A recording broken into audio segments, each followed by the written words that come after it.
What is up, duelists, and welcome back to another Yu-Gi-Oh video. Today we're taking a deep dive into Burst Protocol. Now, I've already made a tier list video summarizing my first impression of the post-ban list, post-Burst Protocol format, but I do think this set is worth looking into in a little bit more detail. So I'm going to try and share what I think is the stuff that's worth looking into in this set. We're going to talk about some of the more niche archetypes as well that I maybe didn't include in the tier list because they might not be meta viable right off the bat, but I'm still going to summarize for you guys what those cards and archetypes are looking to do. Of course, as I am currently in my preparation for YCS Dortmund, I've taken more time with some of these archetypes than others, but still, it should be a good time, and we should be hopefully learning a lot about Burst Protocol today. Let me know your thoughts in the comments down below of what you think of this set and which cards you are looking forward to maybe grab at your premiere events this upcoming weekend, and which decks you think are going to shape up the metagame. Without further ado, let us hop into Burst Protocol. Now, of course, as any core set, Burst Protocol has 80 cards that are straight up from the core set. Then we've got 20 other cards that are consisting from TCG World Premiere cards, as well as some imports, some of which are actually quite decent, which we're also going to cover later today. In order to get the most obvious and most important thing in this set out of the way, we are going to start talking about the predicted best deck real quick, which is also something I've already touched upon in my tier list videos. I wanted to mention it, of course, because it's really important, but we can do it a little bit quicker. Fallen of the White Dragon is probably the best card in this set, all things considered. It is basically the new version of Fallen of Albaz. This card is always treated as the Fallen of Albaz, which, in case you didn't know, also means you cannot play 3 copies of this card alongside 3 copies of Fallen of Albaz. You have to only decide for 3 total. You can play 2 of this and 1 Albaz, you can play 3 of this and no Albaz, but you cannot play more than 3 total. If this card's in your hand, send any monster that mentions Fallen of Albaz from your extra deck to the graveyard, special summon this card, and then you're locked into level 8 fusions and synchros from the extra deck for the rest of this turn. And if it is normal or special, you can special an Ecclesia monster from your hand, deck, or graveyard. So this card does a lot of things all at once. Now, first of all, it gives branded strategies a Fallen of Albaz, which you need for your fusion summons as a fusion material that actually has a good effect.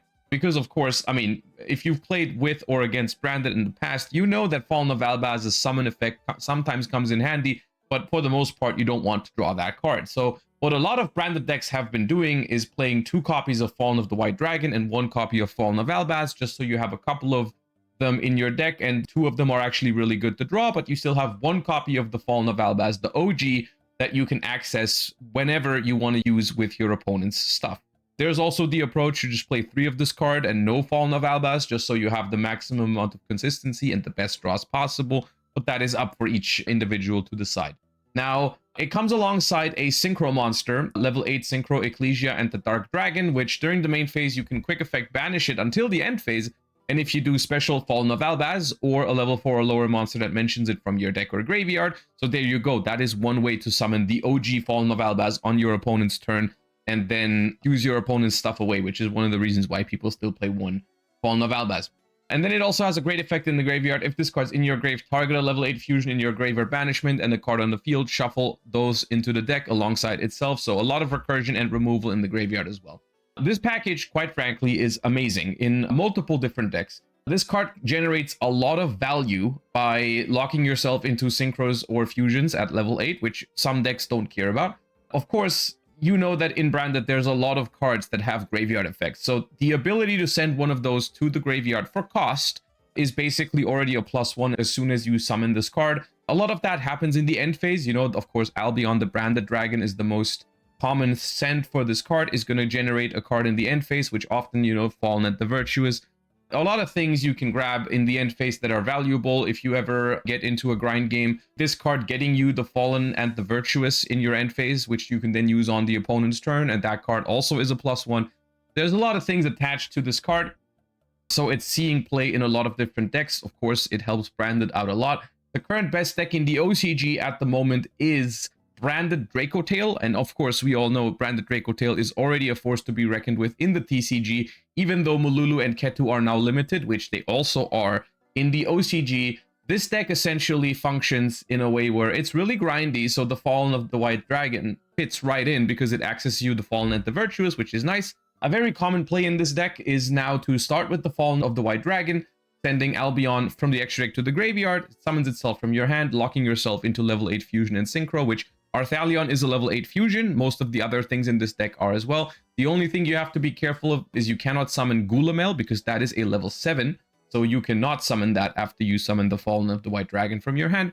You're going to summon Fallen of the White Dragon. It's going to summon Ecclesia from your deck, which is a level 4 tuner. You're going to turn those into the Ecclesia and the Dark Dragon, which then banishes itself until the end phase to summon a Cartesia from your deck. And of course, because you're playing Draco Tail, Cartesia is, while not a one-card starter, it's a really good combo enabler for your deck, because you can fuse your Draco Tails from your hand away and make your Arthalion and get your Draco Tail play started that way. But if you compare this to normal summoning a Cartesia, there's like a lot of advantage compared to that, right? Because I'm saying that because even at the moment, pre-Burst Protocol, people, including myself, are playing Cartesia in Draco Tail because you want to start things off with that card.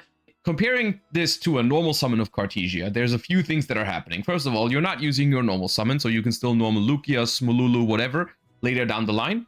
You get the Cartesia anyways, but on top of all that, you have the Albion the Branded Dragon in the graveyard already, which is guaranteeing you Fallen and the Virtuous in the end phase for an additional disruption.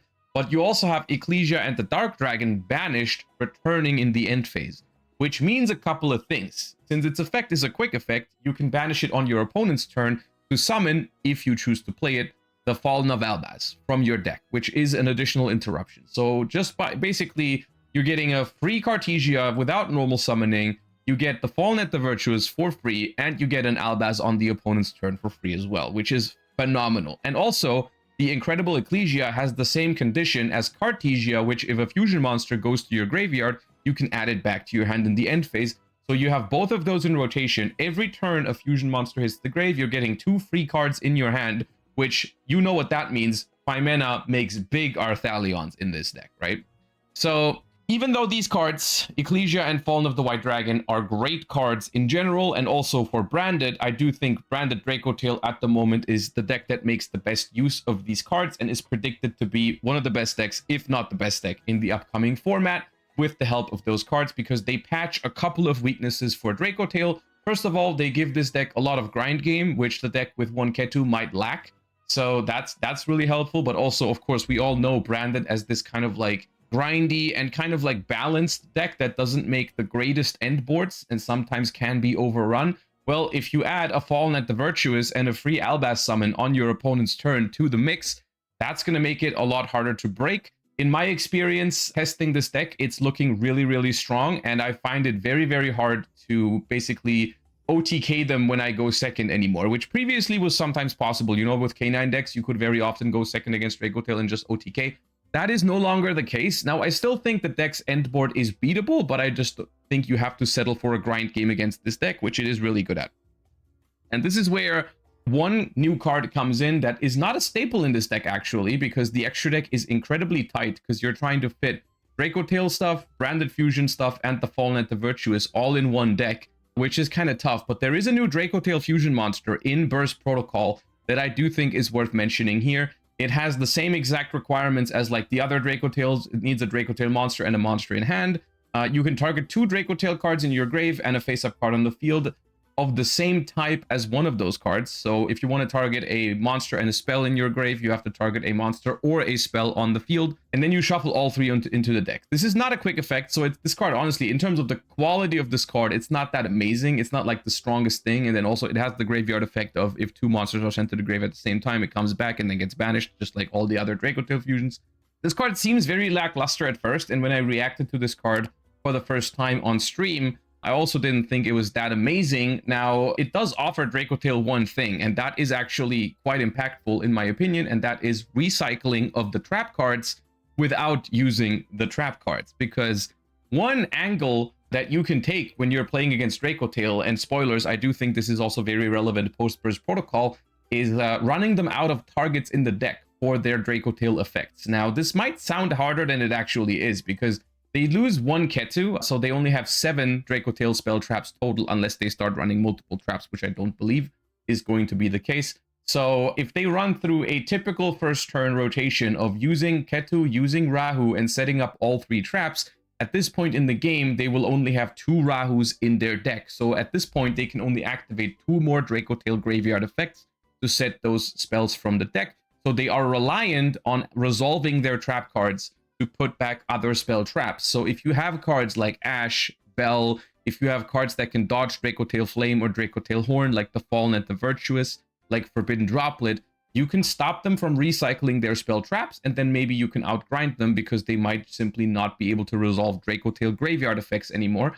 I think that's a viable strategy against Draco Tail. It's not going to work every time because the deck is very powerful, especially if they open the Albaz cards as well. You know, it's no joke to try and outgrind all 3 Draco Tail traps, 5 mana, Albaz on your turn, Fallen and the Virtuous. It's a really strong board. So it's not always going to be possible, but sometimes it's an option if your hand works accordingly. And Draco Tail Shoris, or Sholas, how it's going to be called for us, kind of counteracts that. Now, is it worth including in the Draco Tail deck? I'm not sure. It's an option. I, as someone who really enjoys like the grindy aspect of Draco Tail, I'd be inclined to try it. I've been playing with it, and it hasn't come up very often. In my head, whenever I'm approaching the game with Draco Tail, I really like knowing that if it ever gets to a grind game, I have that card in my extra deck. So I've been liking it, but it is by no means a staple. But yeah, that is Draco Tail Post-Burst Protocol, the predicted best deck of the format. There is other contenders that definitely give it a run for its money, but it is a very strong deck. And one of the core reasons is Fallen of the White Dragon is going to give this deck more starters, more consistency, better grind game, and a stronger end board. All in one card. Really, really phenomenal card altogether. Of course, both Ecclesia and Fallen of the White Dragon are secret rares. Specifically, Fallen of the White Dragon is predicted to be a pretty expensive card because of it. Unfortunately, the only little bit of hope that I have for it is that because very often it is just a 2-of, because people want to play that 1 copy of the Fallen of Albaz, that maybe if the demand is a little bit lower because everyone just needs 2 copies, then maybe the price is not going to be that high, but unfortunately, probably still going to cost a pretty penny. But yeah, that is Draco Tail. Hope you have a better idea of how that deck is going to work moving forward. The next card I want to mention is Spenta, the Seal of Megistus. This card you've probably heard about. It's been hyped a lot. It's out at Master Duel already and in the OCG for a long time. This is an import in Burst Protocol. It was not part of the core set. It was printed in the OCG a while ago, already released in Master Duel, and in TCG we're getting it in Burst Protocol. This card has multiple effects, and all of them are actually quite powerful. You can discard it from your hand to add a Megistus monster from your deck to your hand, which might not seem that powerful, but I'm going to explain in a second why. I think that is exceptional to print on a monster specifically. Like if this effect was on a spell card, like a Rhoda for Megistus, it'd be a lot worse, and I'll show you in a second why. But you can also banish it from the grave to target a face-up monster you control and equip it with a Megistus from extra deck or graveyard, which is also a phenomenal effect if we take into account that this deck has Artemis, the Megistus Moon Maiden, which is already an existing card that while it's equipped, you can add a Megistus monster from your deck to your hand. So essentially, in the long term, Spenta will add 2 Megistus monsters from your deck to your hand because you discard it, it adds 1. Later on, you can banish it to equip Artemis, and that adds another 1. It's worth mentioning that Megistus also has other equip effects, like they have spell trap removal if it's equipped to a monster and stuff like that. So there's options, but those are going to take a lot of extra deck space.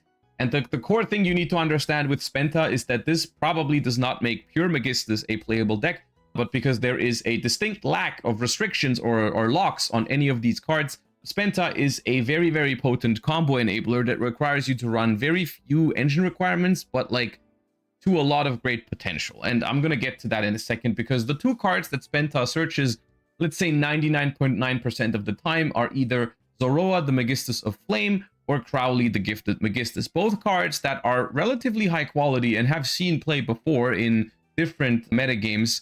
But Crowley, the Gifted Megistus, of course, if it's added to your hand, it's like Poplar. You can special summon it, and upon summon, you can perform a fusion summon. It counts itself as Alistair the Invoker, so it opens up some pretty nasty fusion options like Invoked Kaliga, or Mekaba, I guess, if you're playing a light deck. But for the most part, just search this if you don't want to use your normal summon for Zoroa. But the most broken combos with Spenta, of course, involve Zoroa, the Megistus of Flame. Now, this is a really good Megistus card that was basically lacking exactly Spenta, because this card can equip a Megistus monster from the extra deck, including itself, and if it becomes equipped, it can special a level 4 spellcaster from hand or grave.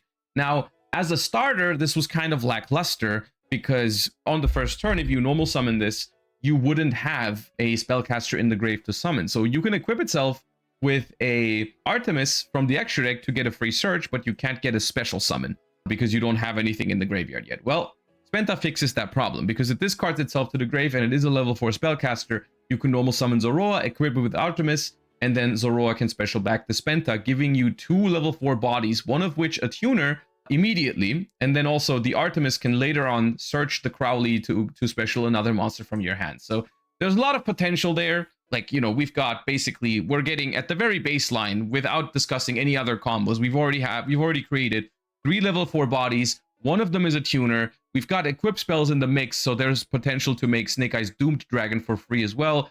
This can go into anything that you can imagine, basically. Level 8 synchros, rank 4 exceeds, rank 8s. It's kind of a meme at this point because Spenta is kind of like the new Habakiri, where it can do basically anything in the game if you want it to. A really, really powerful engine. This is a starter for Draco Tail, for example, because there's a new card as well in Burst Protocol, Invoked Megistus Omega, which says if it's destroyed, you can special a level 4 spellcaster monster from your deck. Now, it's a little bit of a convoluted line, but basically you go Zoroa, special back Spenta from the grave after equipping it with Artemis. Then you make Zoroa the Megistus Conflagrant Calamity, which if it's in the grave, you can target a Megistus card you control, destroy it, and if you do, special summon this card. So basically, upon summon, this thing equips itself with a Megistus monster from the extra deck, so you equip Artemis to it.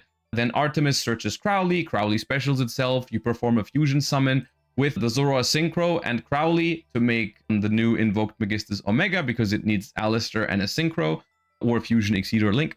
And then you can use the Zoroa's Graveyard effect to destroy this, and then it summons any level 4 spellcaster from your deck, so you special Lugia. So, quite frankly, if you're playing a deck that doesn't have any locks for like what's happened previously in the turn, Spenta is probably a starter for your deck, and it's pretty flexible because if you want to use it to its full potential, you need the normal summon for the Zoroa, but you can also always search the Crowley as a special summon and then perform a fusion summon with it, which is something that's really good in Draco Tail, you know, because Crowley can fuse with a couple of different Draco Tail cards to do some pretty nasty combos that the deck otherwise wouldn't be able to do. The only thing that's holding this engine back is that like Fallen of the White is coming out, and that is kind of like that, but better, because it also gives you ways to fusion summon and start things off. And this one is quite a bit weaker into all sorts of Molcharmies, but the ceiling that this engine offers for different decks is kind of disgusting because there's also already existing Zoroa the Megistus Verethrania, which is a monster negate, so you can basically insulate any combos from the Biru by using Spenta as well. It's a pretty sloppy piece of cardboard, you know, there's a lot of things you can do with it. There's a lot of potential here. I will say though, I think this card is a little bit overrated at the moment, and by no means am I calling this card bad, okay? The potential is there. This card is amazing, but I have 2 problems with this card. The first problem is that it doesn't really help pure Megistus at all, so it only goes into like hybrid versions of other decks. Like I've seen, there's Megistus Draco Tail, there's Megistus Ryziel, there's probably Megistus Mitsurugi or something, which is more potent than Master Duel because they have King of the Fair Limbs. But, you know, there's so many things you can do with this card. Here's the problem. It basically turns any of those decks into a combo pile, which, depending on the format, could be better or could be worse, you know? Like, for example, Mitsurugi Yami, even though it was a really powerful deck, was not strictly better than pure Yami or pure Mitsurugi. They had their individual pros and cons, and of course, you know, I am personally a defender of the pure decks a lot of the time. I prefer my lower ceiling, but like more consistent, less weak into cards like Droll, Molcharmies, and so on and so forth, because I feel like you're just adding loose conditions to your deck when you go first that don't need to be there if your deck is otherwise powerful enough already, and that's the same way I feel about Spenta. So in no means am I saying this card is bad, because it is. The things it can do is amazing. Like, absolutely, it can do a lot of things, and honestly, there is a lot of meta viability here. I just don't know, like, so far I haven't seen a deck in which I would play those cards, because I genuinely believe they make the deck better as a whole. For consistency, that don't make my deck weak into Perulia, Fuwa, Droll, and I think that's better, right? But yeah, that remains to be seen. The card has a lot of potential, so I guess let me know what you think is going to happen with Spenta exactly, but now you have hopefully an idea of what this card is capable of. All right, moving on, we have another deck that is going to be, in my opinion, very meta relevant, and that is Radiant Typhoon. They get a new link too that requires 2 Radiant Typhoon monsters. It's got 0 attack, but the effect is where it's at. If this card is link summoned, you can add MST from your deck or grave to your hand. That's nice, free MST. You can target 2 face-up monsters on the field, including a Radiant Typhoon monster you control, place them in the spell trap zone as continuous spells. This is important for a couple of reasons. It lets you activate MST on opponent's cards, which is not always something you want to do. Very often you want to MST your own spells, but in general, some removal, nice to have. But the most important part here is if a quick play spell is activated, you can place a Radiant Typhoon continuous trap from your deck or graveyard face up on your field. And this gives you access to Radiant Typhoon Mandate, which is the continuous trap that came out in the last set that basically has 2 really powerful effects. First of all, it lets you shuffle 3 quick plays from the grave into the deck to draw a card, or when MST is activated, it negates an opponent's card, which can be chain blocked, but the most important part here is that you're placing it face up, so you can use the draw effect on your first turn. So this effectively reads you draw a card on your first turn as well. But most importantly, this gives this deck an end port now, right? Radiant Typhoon had already a lot of cards that print card advantage. You know, Swen is a +1 on summon, Eldam is a +1 on summon, Crocia is a +2 on summon, Megala summons 1 from deck for free. They've got amazing spell cards, you know, Vision, draw 2, discard 1, Chant to search 1. It's got an amazing quality of cards overall, but it was lacking an end board because the most powerful cards lock you into Wind, and there was limited things you could do with Wind. I mean, make a Totem Bird, make a Gossip Shadow or something like that, but there wasn't really something amazing. You saw the potential of the Radiant Typhoon cards already when people played them in like Malice, for example, because special Eldam, search Swen, special Swen, search a spell for free. You've got 2 level 3 bodies on the board. You haven't used your normal summon yet or anything like that. So like you spam a lot of things, but there wasn't anything to turn them into in this deck. And now there is Radiant Typhoon Varurun, which advances your own game state by drawing cards, recycling your stuff via the trap card, and then also making your MSTs really high value cards. So this card is amazing for this deck. It gives this deck a lot of grind game because you can also get the trap back from the graveyard if it does get destroyed. The only way to get this deck out of its grind game is to banish the trap, which it currently does not have a way to get it back from banished. But this deck is looking quite strong. It's not the only thing they get, though. They also get Radiant Typhoon Elation, which I believe is called Radiant Typhoon Ascendance for us. If this card is destroyed by MST, you can set it like all of them. And then one of the effects, besides adding MST from deck or grave, is special summon a level 6 or lower Radiant Typhoon monster from your grave. This card is not that important because all that really matters here is you have another good high quality quick play spell, but it does give the deck even more grind game because you have the ability to special Crocia back from your grave on the opponent's turn so that you can get those 2 searches on both players' turns very consistently, which is nice. But this is the smaller thing compared to Radiant Typhoon Varurun, which is the real reason why this set is so good for Radiant.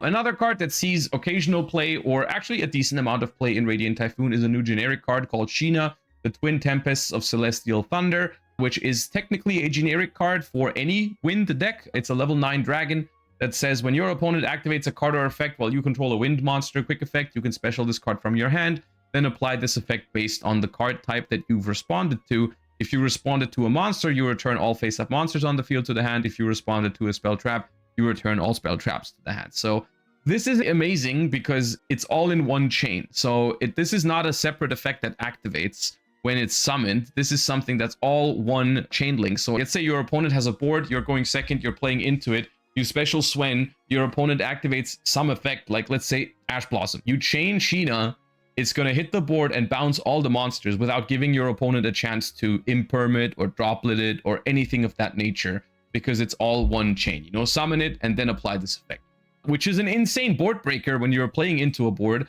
And it can also work against trap decks because you can also bounce all the spell traps if you respond to one of those. So sometimes against Draco Tail, you know, I don't know, they activate the Fallen and the Virtuous and you just bounce all the other traps back to their hand. So you can play freely for the rest of the turn. You know, can work. But it's also something that you can use going first. You know, when you have a board and your opponent plays into it and then eventually they activate a monster effect and you just bounce all their monsters back to the hand, that can be an amazing interruption.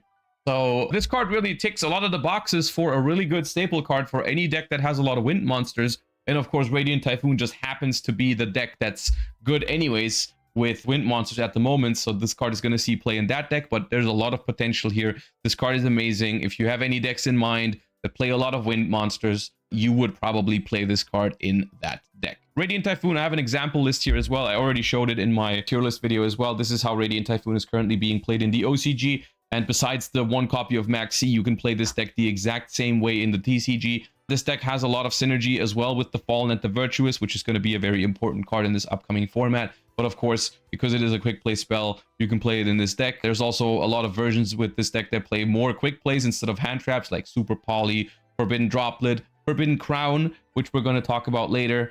These are the archetypes that I hope I was able to explain to you a little bit of why these are getting better, but we also have talked about these in the tier list already. Now is when we're getting into some of the stuff that haven't made their way into the tier list yet, but I still wanted to go over it a little bit. We've got new Medius lore. We have a new entry into the Medius lore family, and that is the Elven Notes, or Elf Notes, as they're going to be called in the TCG. Now, in the beginning, this is an archetype that is going to have 3 main deck monsters in Fortuna, Tenia, and Lucina. And the whole gimmick of this archetype, which I actually think is quite fun, is they center around the center main monster zone.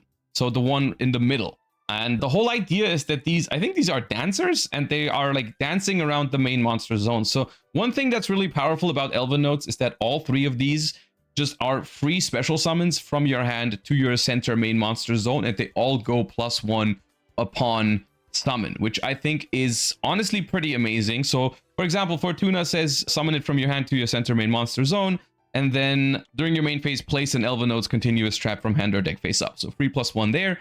In Tenia's case, it's the one where you place a free continuous spell, and Elf Notes Lucina is add an Elven Notes monster from your deck to your hand. So all of that is free. The only thing here is that, of course, once you've summoned one of these into the center main monster zone, you cannot summon another. So drawing them all together, depending on what kind of combos you're executing, could be a little bit weird.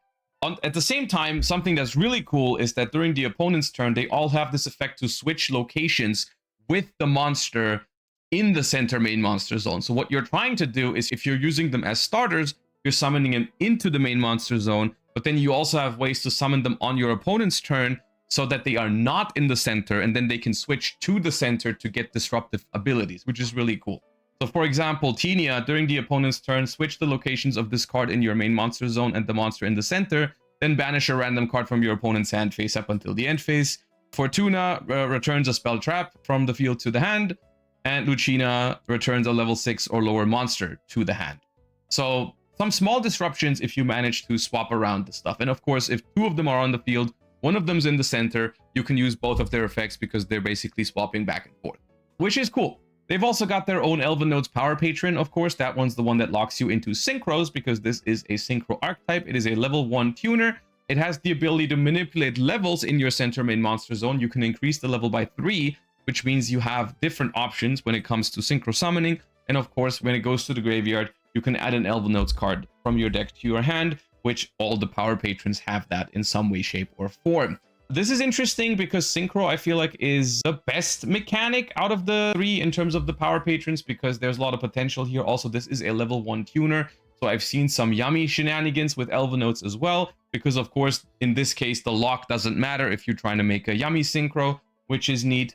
For the most part, what I've seen from this deck is that at the moment, it's mostly a Fiendsmith pile, for the reason that Medius summoning the Elven Notes Power Patron as a level 1 tuner gives you the ability to make an Armades and get a search, which is pretty neat. So basically what you're doing is, Armades being a generic level 5 Fiend Synchro Light, of course, you can do Fiendsmith combo, but Power Patron also searches you an Elven Notes monster, so you basically, if they interact with your Fiendsmith combo, you can keep going with that, because of course you're going to keep your center main monster zone clear, which I thought was cool. At the same time, I think pure Elven Notes, because their monsters are the most generic ones to just summon themselves for free and all generated +1, I think this archetype has a lot of potential in general. I don't know if that potential is going to be able to be realized immediately, but they also get some pretty good support in upcoming sets. Fiendsmith Elven Notes seems to be a pretty solid deck already. It's got its problems with Molcharmi Fuwalos, but I think manageable, I guess. What I'm trying to say. I think these cards are decent. My first impression is, in the beginning, more of a tier 2/tier 3 strategy, not the best deck in the format by any means, but a pretty cool concept. I like it, and honestly, out of all the Medius lore, I think these have the highest quality cards in the beginning, because all of them are basically starters with no conditions. If you compare that to Archmage, like all of the Archmages have effects to summon themselves and go +1, which is nice, but they require an Archmage card on the field already, right? Which none of these do. All they need to do is have an empty main monster zone, center main monster zone, and then you can start. So like basically all of these are free summons at the start of the turn, which is nice. They tried to go into some interesting boss monsters. Elven Notes Seraphim Sterilitia is the level 7 synchro, which I think is a little bit weird because level 7 you cannot reach by summoning Medius and then summoning the Power Patron. That's the thing that confused me the most when I started looking into this archetype, is that, of course, Medius is a level 4, the Power Patron is a level 1, so if you don't manipulate the level, you get a level 5, which makes Armades, but nothing in the Elven Notes lore is level 5 synchro. And if you increase the level by 3, you get to 8, which they also don't have. So you're basically skipping over 7. Of course, if you have an Elven Notes in the hand already, those are all level 6s. So the Power Patron, if you just don't manipulate the level, is going to be a level 7 synchro into the Sterilitia. So that works. But Medius alone into the Power Patron, you're going to have to make a different synchro that is not part of the archetype yet. There's combos with it, of course, like Armades, but it confused me a little bit because I'm not quite sure if maybe they were supposed to have like a level 5 or level 8 synchro at some point down the line that actually advances your Elven Notes combos. But I mean, as long as you're getting your search for the Power Patron, I don't think it matters that much that you're doing something else. But of course, if Fiendsmith were to ever get hit, I'm not sure what exactly you're going to make out of Medius and the Power Patron. So that's something to look out for in the future if they maybe need a solution for that. But yeah, Sterilitia is pretty cool because it gains 3000 attack while it's in the center main monster zone. During the main phase, quick effect, special level 6 or lower Elven Notes from your hand or grave. Then you can decrease the level of all level 4 or higher monsters on the field by 3 until the end of this turn. Also, you can't special except synchros for the rest of this turn. This is awesome because it brings back the other Elven Notes, both on your turn as an extender, but also on the opponent's turn. And then, of course, the idea is you summon it in the center, you bring the others back not in the center, and then they can swap around and get their effect, which is pretty cool. And then, of course, the level manipulation lets you get some different synchros out onto the field. They also have the Power Patron in the extra deck, of course, as all of them do. This one is quite strong, actually, compared to the other ones. I mean, the Power Patrons are all pretty decent, but you can treat a monster in the center main monster zone as a tuner. If it's synchro summoned, negate the effects of all cards your opponent currently controls. And quick effect, you can activate this effect. All monsters your opponent currently controls that are in the same column as an Elven Notes monster cannot be used for Fusion, Synchro, Exceed, or Link until the end of this turn. So potentially a really powerful floodgate effect here, which, I mean, of course, is a little bit cringe, but at the same time, it's something that's just going to be mostly skill testing, I suppose, because you can't just like negate everything or make everything unable to be used. Kind of have to like play around with the columns a little bit, which I think makes this a little bit more interesting than just like a straight up dimensional barrier or something like that. But yeah, still, potentially, if your opponent doesn't have a way to play around it, it can be a really game-ending effect. So all things considered, Elven Notes, I think, are not going to make a huge impact as of Burst Protocol's release. However, I do think this is, at the moment, from what I'm seeing, and also what kind of cards are on the horizon later, the best out of the Medius lore archetypes. And there is support on the horizon, so if these are cheap on release, I would personally consider picking them up for future potential, is what I'm feeling with these. Because the card quality here is pretty exceptional. All right, this is a difficult topic because this is basically the coaster child of this set is the new rocket support. Burst Protocol, of course, is a lot of new rocket cards in here. Some of them pretty good, some of them not so much. Pretty mixed bag for rocket duelists, but one card that I think is exceptionally strong is if this card is normal or special, add a level 7 Dark Dragon from your deck to your hand. Also, you are locked into Darks from the extra deck for the rest of the turn. Rocket Loader, level 4. Really good starter for rockets, because it searches Absorouter Dragon, which you can just special summon and then go into your link plays, and then Absorouter gives you a search, and so on and so forth. You know the drill. You're going to be locked into Darks really early, so no Seals, no Romulus, looking at it through the lens of Dragon Link, of course. Essentially, what's happening, that's going to be the theme with all of the rocket cards in the set, is they're trying to basically combine Dragon Link and Rocket even further. Like, this is the lens that I'm looking at these cards through. These are just going to be like, Dragon Link and Rocket are basically interchangeable terms at this point. Of course, people were always using some Rockets in Dragon Link, but it's getting more Rocket heavy, basically. But the goal of the deck, I think, is still pretty similar than what you know from Dragon Link per se, right? It's still going to feel pretty much the same. This card is neat. Then we've got Rocket Detonator, which is if you control a Dark Dragon Link, you can special it from your hand. You can target a Dark Dragon monster in your spell trap zone, special summon it, but it cannot attack. Also, its effects are negated. Also, you can't special from the extra deck except Darks. All of them are going to lock you into Darks, but honestly, I think that's okay. This card would be a lot better if we had Savage, because then you could special from your equipped Savage into a Dark Dragon monster, which thankfully we don't. I'll say that up front. Not having Savage back from the recent Forbidden and Limited List update hurts these cards, but I'm still happy they didn't bring it back, to be honest with you. I think Savage would have been a pretty toxic card to have in the game, even though it really would have helped this archetype. However, I don't think having Savage is going to be the biggest deal for this archetype, because I'm going to be honest with you, getting an Omni Negate is not what this deck necessarily needs to do, in my opinion. One good news for this deck is the existence of Boral Shroud Dragon. This is a Link 5 that requires 3+ effect monsters. Your opponent cannot tribute this face-up card on the field. It's got more effects, don't worry, but this is important because one key weakness of Dragon Link is Nibiru the Primal Being, and that card is obviously very relevant and very popular in modern Yu-Gi-Oh! And Boral Shroud Dragon having the ability to basically create an end board that cannot get nibbed, or rather it cannot get nibbed, is pretty huge. So what this is going to do for Dragon Link is two things. Your opponent, if they draw nib, is going to have to decide if they want to wait for the end of your board and then nib you, but then Boral Shroud is going to stay, or they're going to try to prevent the Boral Shroud by nibbing you early, and then you could potentially power through it. One way or another, you are basically guaranteed an end board now if you get nibbed, and I think that's huge. Once per turn during the main phase, quick effect, you can target a rocket you control, negate the effects of a face-up card your opponent controls, then destroy the targeted monster. And here's the problem immediately. This card needs another rocket monster to have the negate. This is an incredibly powerful effect, by the way, because this also negates spell cards, and your opponent cannot chain to it, like with the other Borals as well. Incredibly powerful effect, but in the case that your opponent waits until the end of your turn and then nibs you, you might not have a rocket ready to go to negate one of your opponent's cards, which, you know, you're going to basically have to hold at least one summon back so that if you get nibbed, you can do that. Once while face up on the field at the start of the battle phase, you can special a Link 4 or lower Boral from your extra deck. That's also very powerful. That's going to help you going second a lot, because you just go battle phase with this, summon out Boral Sword or Boral Load, honestly, are both phenomenal cards to get at the start of the battle phase. Either OTK with Boral Sword or steal a monster with Boral Load. It's phenomenal.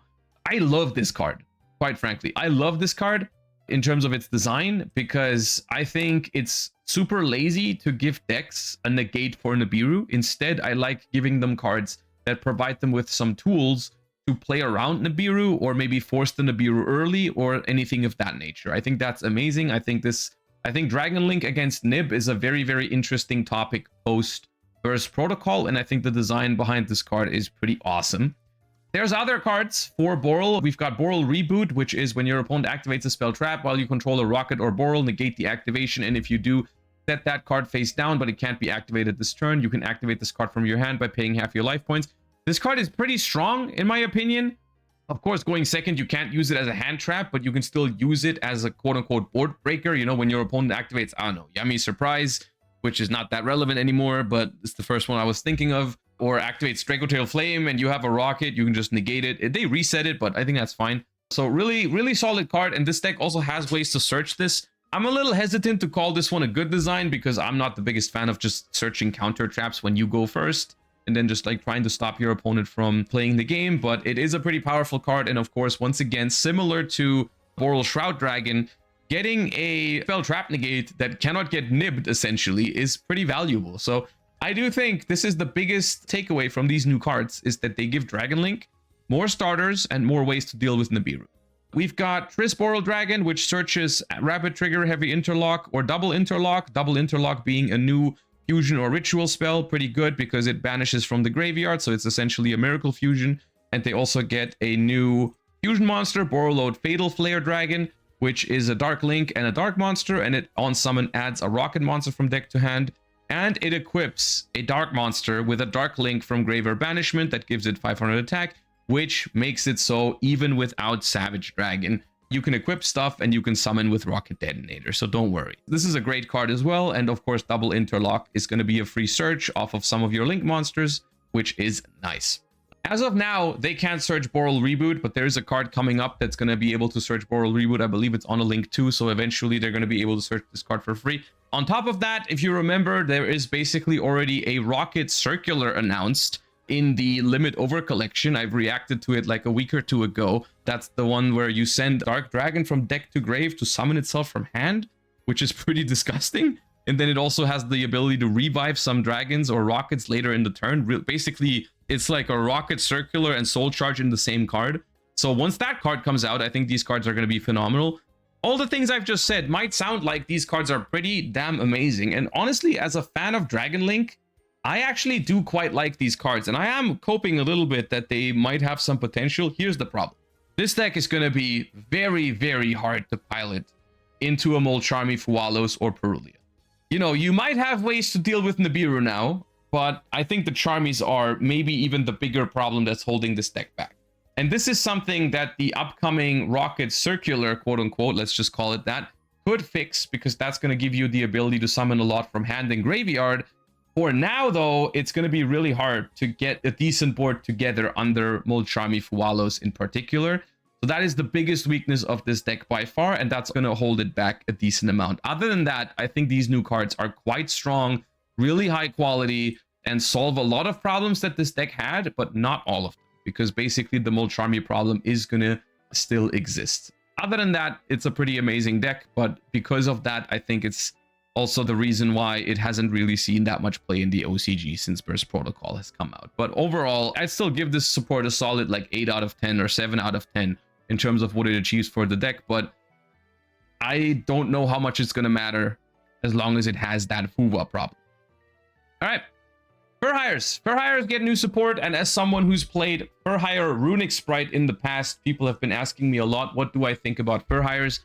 I have mixed feelings about the new Fur Hire support, so let me summarize it really quick. We have Keel, Shipwright Fur Hire, 2 monsters with different types. Upon link summon, set a spell trap Fur Hire or Fandora the Flying Fortress from your deck. Also, you can't special summon for the rest of this turn except Fur Hire. During your opponent's turn, banish it from the grave, and if you do, special 1 or 2 Fur Hires from your hand, depending on if your opponent has the biggest monster or not.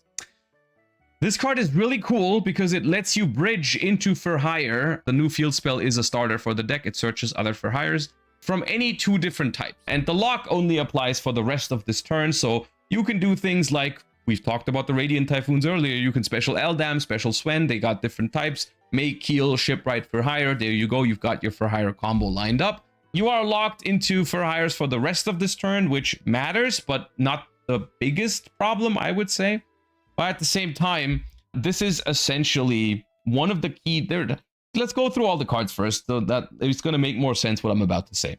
Rex Scale Fur Hire. You can reveal this card in your hand, special a monster Fur Hire from your hand except Rex, then special this card. This is exceptionally important for Fur Hire because Fur Hires all trigger when another Fur Hire is summoned. So the ability to summon the other one first and then Rex is going to trigger the other. Like, for example, Beat, which if you summon another Fur Hire, you can search a Fur Hire, is going to trigger if you reveal it for Rex. And then this card has a really, really fun ability, which is if a card is added from the deck to your opponent's hand by a non-Fur Hire card effect, and you control another Fur Hire, you can draw a card. This includes Molcharmies. So if you're playing a Fur Hire deck and you get Molcharmied, Perulia or Fuwa, and you just summon Rex and other Fur Hires, and you keep summoning, every time your opponent draws, you can also draw. And I've play tested this deck a little bit, and that gets into some pretty funny game states, actually. It gets quite crazy, because sometimes it's correct to keep going, and sometimes it's not, so there's a lot of decision-making there. But this card is pretty fun. This card is pretty cool. And then we've got the card that I have the most mixed feelings about. This is Storm Fur Hire.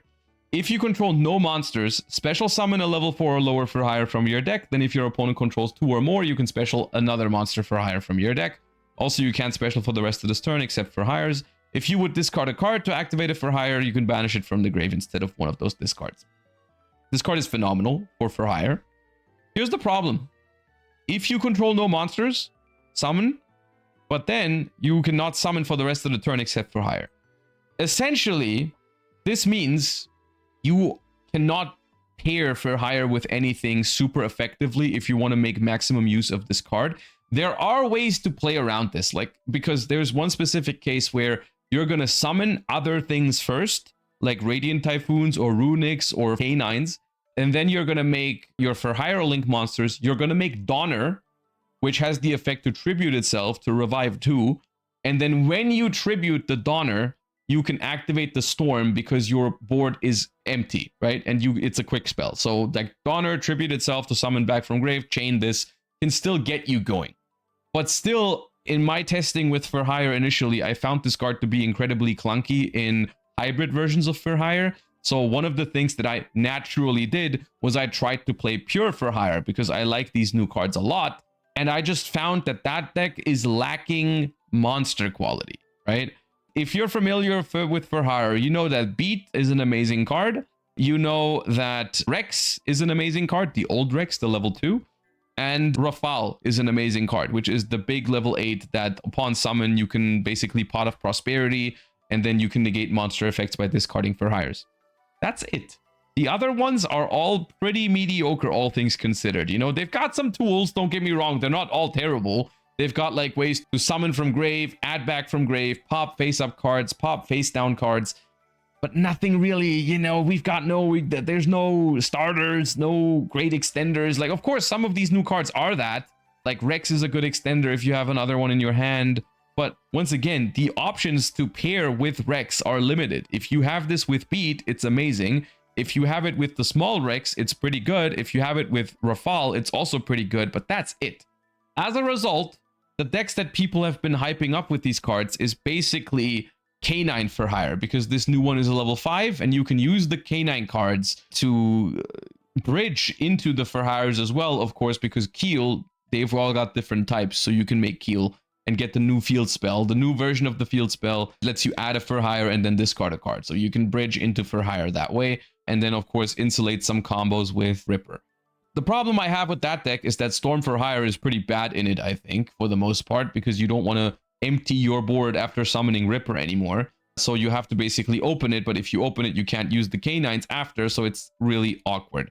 The only thing you can do is you can activate Jokul and then chain this, so they both resolve, but then you can't make Ripper anymore anyways, so I think it's pretty awkward. That doesn't mean that K9 For Hire isn't a thing. It bothered me that I wasn't using For Hire with the coolest or the best new card, which I think Storm For Hire is the best card they got to full potential, and it was more like a suboptimal K9 combo deck, which that's how I feel about K9 For Hire. I think it's a capable deck, I think it's strong, but I don't think it's the best way to play K9. Like, I think both K9 Vanquish Soul and K9 Crystron are better decks than K9 For Hire.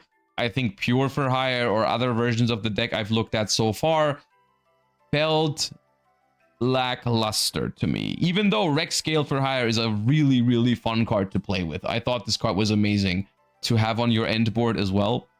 One thing I haven't tried yet, surprisingly, actually, I know I haven't tried Runic For Hire yet. And the cool synergy between Runics and For Hires is that you can activate Storm and then chain a Runic to special Hugin to circumvent this whole, if you control no monsters, and then for the rest of the turn, you can't summon For Hire. So you go chain link one Storm, and then before it resolves, you chain the Runic to summon Hugin. So then Storm resolves, and then you can chain block the Hugin if you summon Rex. You can go chain link one Hugin, chain link to Rex. Then you're locked into For Hires, but then you've already gotten your Fountain. And then you try to put Rex Scale For Hire onto the field. So when your opponent plays into your board, you keep drawing cards, and then you keep drawing Runics. It's a pretty fun concept in my head. I haven't gotten to try it yet. So far, I've tried Pure For Hire with the help of some of the GMX cards, which we're going to talk about in a second, as well as K9 For Hire, and both of those felt lacking in some departments.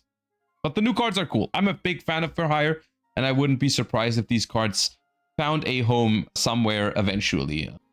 Exo Sisters get 2 new cards. Exo Sisters Carmel, which is a new rank 4, as well as Exo Sister Betrayal, which is a funny card to talk about real quick. When this card is activated, you add 2 Exo Sisters from your deck to your hand, then discard a card. So, amazing consistency piece. You can target one face-up monster you control immediately after this effect resolves. Normal summon an Exo Sister that's mentioned. So, consistency and extension. If a monster is sent to your opponent's grave, even during the damage step, you can make your opponent banish one of them. This part of this effect has been mistranslated from what I've heard in the TCG version. I think in the early openings, it has shown that this card has been worded in a way where instead of making your opponent banishing one, you banish it, which is a really important wording with Exo Sister, because of course the Exosisters trigger when your opponent interacts with the graveyard. Everything that isn't Martha needs your opponent to make the action of interacting with the graveyard. So that's why it's worded this way. And if they keep that mistranslation and they actually don't errata it, and it's ruled that way, then that would be a huge problem for Exosister, because this is what this card is meant to do. Quite frankly, this card does everything an Exosister card needs to do. It searches 2 Exosisters, it gives you an extra normal summon, and it triggers your Exosisters to rank up. This card is amazing. But if the translation error persists, that's going to be a problem. And then we've got a new rank 4, which is if it succeeds summon during the end phase, you get a free Exosister spell trap, making it a lot easier to set up both of the traps in one turn, which is huge because of course setting up Returnia as well as Vadis is huge for Exosister. When your opponent activates a monster effect or a normal spell trap, you can detach all materials from this card, and if you do, the activated effect becomes add a card from your opponent's graveyard to their hand. This is also insane. This is basically an Omni Negate but better, because instead of just negating the card, you're changing the card to give you a card from your grave, which is first of all a +2, because you're negating their card and you're getting a card. Your opponent chooses which card you get, but still. But it also triggers all of your Exosisters. So this is all Exosister is getting, but these are 2 pretty amazing cards for Exosister. And I think there's going to be some experimentation with this deck. Personally, I don't think this is enough, because the problem that I see with this is that you're still forced to play a lot of lackluster Exosisters in your main deck, because the only really good Exosister cards in the main deck there are is like Martha and Pax. Those are really good cards, but the rest is like kind of whatever. You're just playing like trap cards and a bunch of 2-card combo Exosisters, right? The card quality isn't that high outside of Batmater or Betrayal, Martha, and Pax. Those 9 are really good. The rest is like kind of whatever. Maybe there's a world where you play like Magistus in this or any other rank 4 engine. You can't make Carmael with any 2 level 4s. This one needs Exosisters, but you can like make Michaelis to search Martha. So maybe there's a way to make like a hybrid Exosister deck work. I could see that. These cards are very strong. I'm excited to see what people are able to cook with it. I still think like Exosister for modern standards, even if you now get more consistently a setup of like Magnifica and both traps, I think that's beatable. You know, if your opponent activates like 1 Rahu Draco Tail, then you might still be in trouble if all of that non-targeting stuff resolves. You know, you sent like a non-target Pan or something to the grave, and that already like forces a lot of your interruptions. But I do think the deck has more to it now. I'm excited to see if it's got any chance. I think it's pretty cool now, especially that Shifter isn't at 3 anymore. I think it can be looked as a much more healthy deck in general. So I'm not like worried about it at all. Still gonna play the 1-of Shifter probably, but I mean, it's not their fault that they made Shifter. Exosister looking to be a pretty cool deck with this support, and it's very, very strong. I'm also interested to see what they're going to do about the translation error on this card, but that's just something that I can't tell at this point. Like, we just need to wait and see.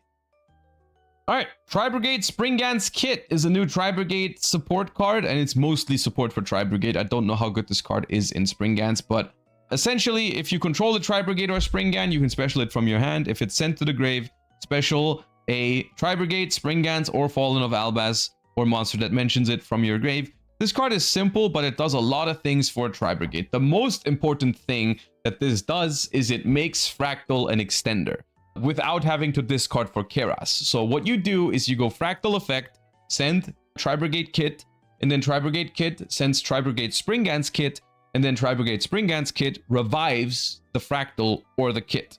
That way, you get a Tri-Brigade monster onto the field without your normal summon. And that is something that Tri-Brigade really, really wanted, because the deck is really normal summon reliant. So this is how this card helps Tri-Brigade a lot. Of course, if you happen to draw it, it's actually not the greatest, but it's also not the worst. You can summon it for free, and then if you link it off, you can revive one from the graveyard. So I think it's okay. But of course, the fact that it doesn't have the effect to banish from the grave to perform a link summon or cheat out a link is a little sad, because it is a pretty lackluster draw because of that. But still, you know, it's a good discard for Keras as well, which the deck didn't really... I mean, it had... You can discard Nerval for it, but most of the time, Nerval was already available for via Kit. So this is the thing, right? There was a problem in Tri-Brigade because the line was always Fractal, send Kit, send Nerval, and then search a normal summon. That basically left you with no more good discard for Keras. Like, if you ever wanted to summon Keras, you would discard something that doesn't trigger. Now, if you go Fractal into kit, into Springance kit, you still have your Nerval search. So you can potentially discard that for Keras and then, you know, all that things. Also, Nerval can now search an extender that doesn't need a discard. Lots of cool things with this card. I think it's got some potential. I think it's pretty good. But all things considered, it's pretty light in terms of Tri-Brigade support. They've gotten the Mauser in the last set, which is pretty neat. I've seen people mess around with Tri-Brigade Yummy, but that got a huge hit with Arclight Ban and Snatch It to 1, so still a viable version of the deck. I do think this card is going to see experimentation. I do think there's a good chance that there is a way to make this card work. I think the biggest chance at the moment is Tri-Brigade Yummy still, even without Herald of the Arclight. That deck is looking to be pretty cool. Nothing exceptional. It's still, all things considered, like going to be a relatively standard mid-rangey combo-y deck. You know, you've got some engine requirements that are not the greatest to draw, like Tri-Brigade Revolt or this card itself, and it's going to be not the greatest into Mulcharmies and so on. So nothing exceptional, but a solid deck in the format nonetheless.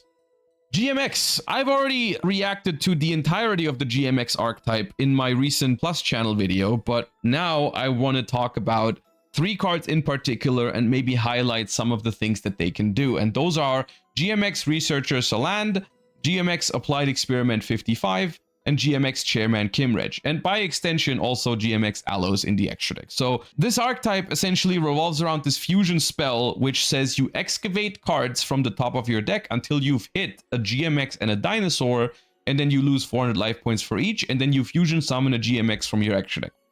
This is basically branded fusion without a lock, if you squint hard enough. So what this does, essentially, and it's important to understand GMX Allos for this, this needs a GMX and a dinosaur, and it has the ability to target a GMX or dinosaur, engrave or banishment, and special summon it. So if we look past all of these words, what this means is you activate GMX Applied Experiment 55, you excavate cards until you hit a dino and a GMX, you send both to the grave to summon Allos, and then Allos revives the GMX or the dinosaur. So essentially, if you only play one dinosaur monster in your deck as a 3-of, you can always essentially emergency teleport that dinosaur onto your field. Always. And this has potential. Because I've tried this in For Hire. If you hit Rex For Hire, the little level 2, you just summon it for free from your deck and it's got no locks attached whatsoever.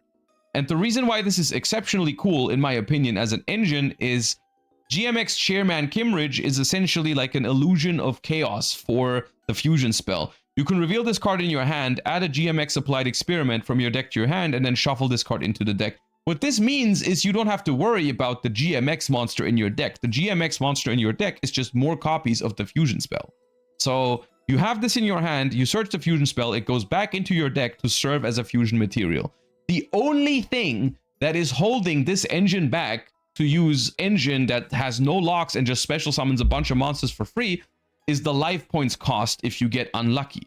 Because if you just play a very small package of GMX and dinosaurs, you might excavate too many cards and then you might take too much damage, which it might sound unrealistic, but in my first couple of games with playtesting, I've played an engine in For Hire where it was 1 Saland, 3 Kimreg, 3 Little Rex, 1 Big Rex, which is 4 GMXs and 4 dinosaurs. And I've had games where I took 6,000 damage with this fusion spell because I just didn't hit both of them until like 15 cards in, which can happen. So it's a little dangerous, but it has a lot of potential. And depending on, maybe you can even play multiple dinosaurs or multiple GMXs because they're all decent. And in the case of For Hire, you know, this thing is just tour guide for level 3 or lower dinosaurs. So if your deck plays a level 3 or lower dinosaur that you want to get, like Rex For Hire, you can play even 3 of this if you wanted to. You can play 3 Saland, 3 Kimreg, which is 6 GMX monsters, so you're not going to take a long time to hit those. And then if you play 3 or 6 dinosaurs, you basically have 6 copies of this fusion spell and 3 copies of Tour Guide with no bricks. There's no brick here. There are other GMX cards in this set that can make this even more potent if you add more bricks into the deck. For example, you can do full Yummy Mitsu combo with one of these cards if you play Anim-Adorned Archosaur and the Dino Deneen that is also in Burst Protocol. But those are more gimmicky in my opinion, right? Because you're adding more bricks into the mix. I think this has potential if you find the right deck for it, because there's no bricks here. Even ignoring Saland, a package of 3 Experiment and 3 Kimreg in a deck that has a dinosaur monster it wants to tutor, I think it has potential. Because that's basically 6 copies of Branded Fusion that does not block you. And I think that's pretty strong if you think about it, because you get this body for free. There's so many things you can do. If your dinosaur is level 8, this is a free rank 8. Makes Zombie Vampire, makes Photon Lord, makes whatever. There's so many options. It's an instant rank 2, link 2, I mean. It's just 2 bodies. This one's even pretty big when you're going second. No normal summon, no bricks. There's got to be something there. I don't know exactly where that's going to be, but I think these cards are pretty strong, and I wanted to bring some attention to that. Now we are talking about some individual one-of cards, and I'm aware that this is a longer video, and I assume if you've watched this far, then you don't mind this. Let me know if I should do this more often in the future, because I'm thinking about doing this for every set. The way I treat it is like not like a usual YouTube video, but more like a podcast kind of thing where I talk about all the things that are to come. So I think it's helpful, but let me know what you think. K9X Ripper is an interesting card. It's a generic level 9 Exceed.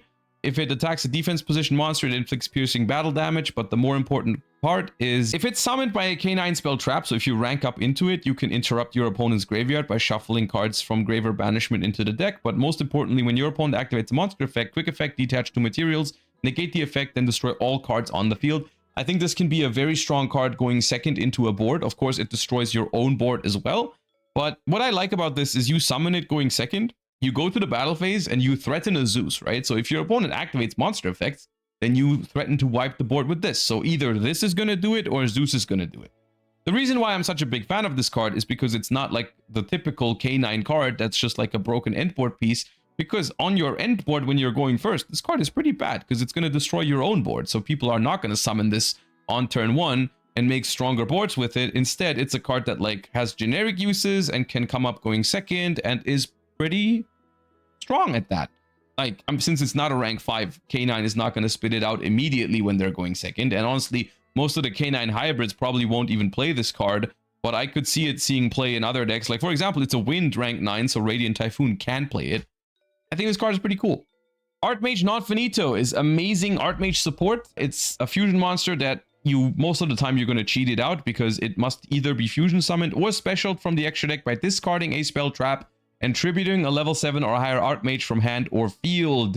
This makes Finmel a starter because this card says if it's summoned, you can set an Archmage spell trap from your deck. So this card gets you into Archmage Engine from drawing Finmel to level 7. You can either tribute it from the field or you can tribute it from your hand. So you have the option now to play multiple Finmels if you want to cheat this out immediately, as well as once per opponent's turn, quick effect, perform a fusion summon using monsters you control. So this card is pretty amazing for Archmage. Gives you the ability to play more starters, and you have access to all of these spell traps from it. So if you can already play the game, you can just summon it by turning your Finmel into it and getting a spell trap from your deck. Or if all you have is Finmel and that's a level 7, so you can't summon it and you don't have another Archmage card to put onto the field first, you can just make this and start playing that way. This card is pretty cool. We're gonna have some honorable mentions in a second for other archetypes. But for now, I want to take a look at the generic cards that I think are going to have a lot of impact in this set. And the first and most important one here is Forbidden Crown. Unfortunately, is probably going to be the most expensive card in the set. At least current pre-sales, I think, are looking likely that it is. That's a secret rare, of course. The new Forbidden Quick Play spell. Apply these effects to one face-up monster on the field until the end of this turn.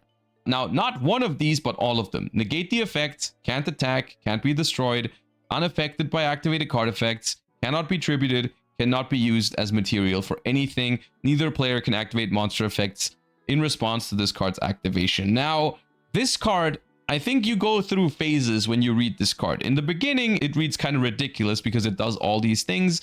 Then you reach the phase of, well, is that actually good enough? And then when you play this card in practice, you learn, yes, it's good enough. So here's a few things about this card. It doesn't target, which is a huge deal. A huge deal. Cannot stress enough how big of a deal that is. It basically completely blanks a monster on the field for the entire turn. It's negated, can't attack, can't be used for anything, can't be destroyed, unaffected, can't... So there's so many things you can do with this. A couple of examples.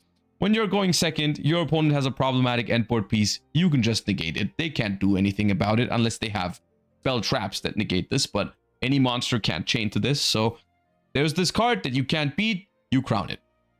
Of course, in exchange, you can't out it either, because it's unaffected by everything and can't be destroyed. So you can't out that monster, which I think is a pretty interactive part about this card, because it means that you're also, if you're using this on anything big, you're not going to kill your opponent, because, you know, you can't get rid of that big monster now. On the flip side, if you're ever are in a situation where you have a lot of follow-up, but your opponent might kill you this turn, you can crown your own monster. Let's say you're playing Radiant Typhoon and you have Varurun on the board with 3000 defense, and your opponent is threatening to make a huge push, but you have a lot of follow-up, and you're just like, okay, well, you know what? Instead of crowning your thing, I'm going to crown my Varurun, and it's now unaffected, and you can't do anything to it. And it's just going to stay there. I'm going to start my turn with it. You can't kill me because it's got 3000 defense, and there you go. That's an amazing thing that this card can do.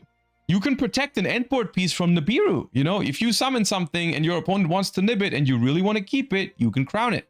If you're playing against Yummy, which is probably less relevant, but let's say you're playing against Yummy, new ban list, they got their only Snatchy on the board, you crown it.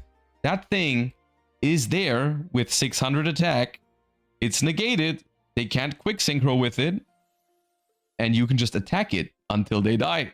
There's a lot of things you can do. You go first, you set it, your opponent normal summons Lucius, you activate Forbidden Crown, you negate the Lucius, they can't chain 5 mana to it, and they also can't use it for the rest of the turn. So no linking with it, no fusing with it. This card has so many uses. And I think that's what makes it good. Because all of the individual effects are not good enough, but as a whole package, I think the versatility is what really sells me on that card.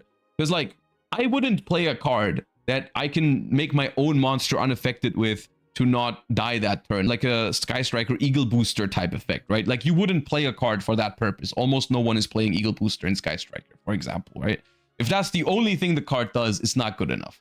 If it was only used to negate your opponent's like normal summons going first, then you wouldn't play it either, because like why not play Imperm or whatever instead, right? Usually better or more versatile in that regard. And once again, as a board breaker, if you're just using it as a board breaker, then why not play Droplet or why not play Super Poly, right? So the individual applications for this card are not the reason why it's good. The reason is that it does all of those things combined. And I think that's what makes it good. And some decks are really going to appreciate this card. Not every deck is going to play it, but I've seen a lot of people mess around with it in the OCG. In decks like Radiant Typhoon, in decks like Sky Striker. There's a lot of ways to use this card, and I think it is awesome too. The thing about this card is like, I think it's a really fun card to play with because you have so many options, right? Like you can just pick what to do with it. And I feel like in every game state, I mean, unless the game state is completely lost already, but in most game states, like you're going to find a unique way to use this card. And I think that's pretty awesome. And the coolest thing is that you don't have to tell your opponent what you're trying to do when you activate it, because it does not target, right? So say your opponent summons something that you would really like to negate, and then your opponent tries to dodge it with a spell card because they can't chain monsters. But let's say the example I used earlier, right? Like your opponent normal summons Lucius, you activate Crown, and they chain the Fallen and the Virtuous to pop their own Lucius. You're like, okay, now that the Lucius is gone and I can't negate it, I'm just going to make my Varurun that I have in defense mode, I'm just going to make that unaffected for this turn. So no matter what happens from here on out, since you've dodged my crown, I'm just going to crown my own thing, and then you can't OTK me this turn, basically, right? So really, really phenomenal card. I think it's really awesome. I think there's going to be a lot of cases where people want to play this card. I think this one is going to live up to its hype in the long term. There might be formats where you don't want it, and then there's going to be formats where you want it. I mean, the definition of a staple card, essentially, unfortunately, going to demand a pretty hefty price point, but going to be a pretty amazing card. Zaelin the Shackled Dragon, level 7 Synchro. This card is a Dragon Synchro tuner, so I think it's made for cool tune, but it has a lot of applications. And this card is also... This is basically the only time that I think a quote-unquote Omni-Negate is actually fun. Because the way this card works is when a card or effect is activated in response to a card or effect activation, quick effect, you can either negate that effect or you can negate the effect that was responded to. So the way this card works is you can't chain it to Chainlink 1. So if your opponent just activates Raigeki, you can't chain this. If you want to negate the Raigeki, you have to chain to the Raigeki with a different effect, and then to that effect you can chain Zaylin, and then because Zaylin is chainlink 3, you can either negate chainlink 2 or chainlink 1. The reason why I think this card is more interesting than an Omni Negate, even though it can technically negate anything, is that this has a lot of implications in the game of Yu-Gi-Oh! Because if your opponent activates Raigeki and you want to negate it, so you chain to the Raigeki, you can't immediately chain Zaylin, right? Because it's a 2-player game, your opponent can respond. And if you... the way this card is worded, it can only negate the last 2 chain links after it's activated. Your opponent goes Raigeki, you chain something, your opponent chains something else, you cannot negate Raigeki anymore. It's too far down the chain, basically, right? So in that way, this card can basically get chain blocked at any time. So that gives it a lot of like outplay potential for the opponent. And I think that's what makes this card interesting. At the end of the day, if your opponent doesn't have anything to chain, it basically is an Omni Negate if you have a quick effect to chain as well. But yeah. It's also not completely generic because it does need a synchro monster, a tuner and a synchro. So not every deck can just make it immediately on the first turn going first to like play around Nibiru. But even in the case of Nibiru, it's the same thing, right? Like if your opponent activates Nibiru Chainlink 1, you have to chain to it to enable the Zaylin. And then if your opponent has something else to chain, you can't negate the nib anymore. You're getting nibbed. So I think this is like... honestly, I didn't even think it was possible, but this is the only time I'm calling a negate effect, like, I think kind of fun. I like maybe I'm wrong, and in practice, this card is going to feel very oppressive, but like, I just think this card is like good, but also kind of fun and skill testing. I'm looking forward to see what this card has to offer, but it is really good. And then we got Topologic Blaster Dragon, another secret rare as well. This is a Link 5 that requires 2+ effect monsters. It is a Cyberse. Cannot summon or set monsters to an extra monster zone this card points to, and then it has the same topologic thingy where if another monster is specialed to any zone a link monster points to while this card is in the extra monster zone, apply one of these effects, but you cannot apply the same effect again this turn. You either shuffle all monsters into the deck, the other monsters, or you shuffle all spell traps, or you look at the opponent's extra deck and banish a card from it. One thing about all the topologics is that they're mandatory. So, and because it points both ways, this is something that your opponent can also trigger. And it technically, if they can summon into it a bunch of times, then all of its effects are going to be exhausted. And at some point, you're going to have to shuffle all of your monsters into the deck as well, right? If your opponent summons into this twice, like the first time you look at the extra deck, the second time you use the shuffle all spell traps, if they summon into it again, you are forced to pick the shuffle all monsters effect, and therefore kind of like clearing your own board. So this deck has, this card has interesting play to it. At the same time, of course, people are mostly worried about the look at the extra deck and banish a card from it. Because if you summon this card as part of your turn 1 combo, you can look at your opponent's extra deck, see what they're playing, banish the most important card on your opponent's turn. Either they summon into its zone or you summon into its zone. You take another look at the extra deck and banish another card. Potentially really powerful effect here that could ruin some strategies. No doubt that's powerful. This card has some fun aspects to it. At the same time, there's a few things I don't like the extra deck rip seems kind of powerful. At the same time, I'm not super happy that we're getting more like just generic Link endboard pieces. It's not the same power level of like an Appaloosa or anything like that. So interesting to see if this card is going to see any play anytime soon. I think it's kind of format dependent because it relies on 2 things. There needs to be a deck in the game that can spam a lot of bodies, and then there also needs to be decks in the game that are weak to the extra deck rips. So gonna have to wait and see, but there's some potential here. I wanted to mention it. And then we've got Mercurium, the Living Quicksilver, the rank 10 Floodgate and Lavalval Chain in one card, which is kind of crazy to think about. If this card is Exceed summoned, attach any monster from your deck to this card as material. This is essentially Lavalval Chain, because if you make it in the extra monster zone, or Beatrice, if you make it in the extra monster zone, you can turn it into a gravity controller, and then whatever monster you have attached to it ends up in the graveyard. So even though a rank 10 is not easy to summon, I think this is still dangerous territory to have access to any monster from your deck. And then also, while it has material, it's Abyss Dweller for the opponent for any attribute that you have in your graveyard. So if you're going through a combo and you have a bunch of different attributes in the grave, and you can pick one attribute from your deck to add to it, this is essentially Abyss Dweller on a non-lingering effect. So if they remove it, they are then free to use the graveyard. So I guess it is a less toxic version of Abyss Dweller and a slightly less toxic version of Beatrice, because it's rank 10 instead of rank 6. At the same time, both Abyss Dweller and Beatrice and Lavalval Chain, They're all banned for good reason. So dangerous territory, in my opinion. I'm a little scared of what this card might do in the future, even if it doesn't have immediate impact on the game. I think all the things it does are pretty scary, and no one asked for replacements for those cards, even if they are weaker and a little bit more balanced. Yeah, it is what it is. But this is the kind of card where it's an ultra rare in the set, and I think this card has potential written all over it. So picking up one of these is something that most people should be looking to do, because at any point there could be a deck centered around level 10s in the game, and if that happens, this card is pretty busted. So yeah, that is that. All right, honorable mentions. We are almost through. We've almost covered 1.5 hours. That's a lot, but I think this set deserves it. There's a few things I want to mention so that if you're interested in them, you can check them out, but I can't talk much about them because I haven't had the time to really look into them that much. New Dark Lords are getting some new starters, which is something that the deck desperately needed because it was pretty clunky beforehand, but I haven't tested it yet, so I can't tell you if it's good. My first impression is the deck as a whole is still pretty gimmicky, even if the new cards have some pretty high quality.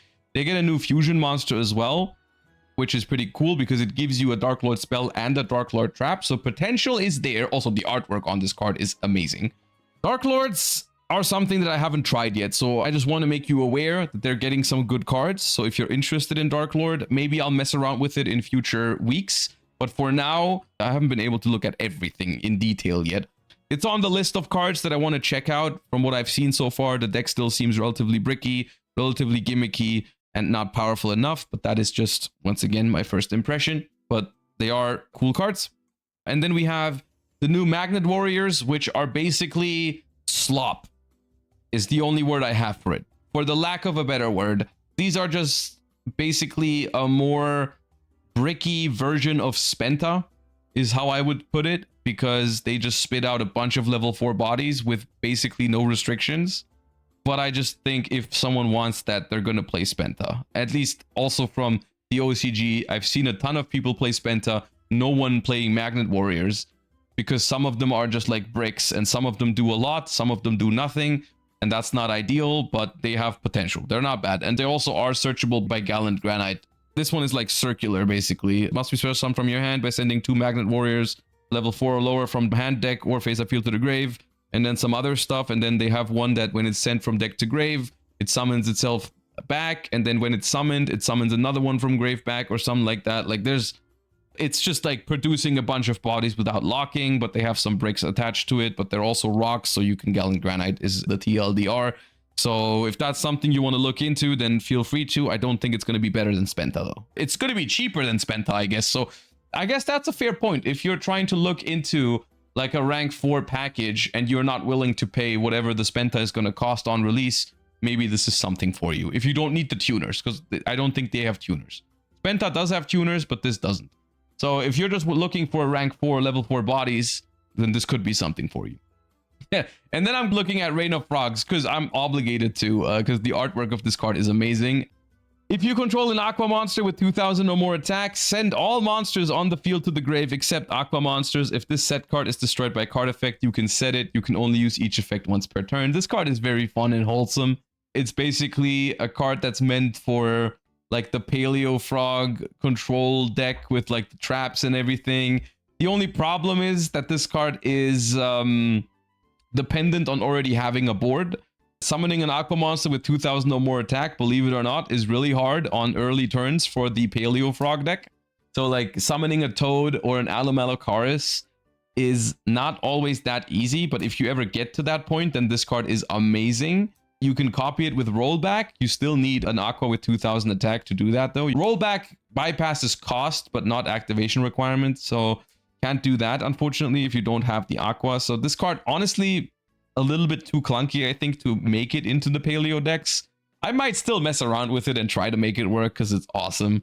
And I like that they gave it the little bonus of if it's destroyed, you can reset it. So to make the deck a little bit better into spell trap removal, especially when you're going second and then let's say Urgula or Gulamel just pops your back row, you can actually have a chance to get this card back.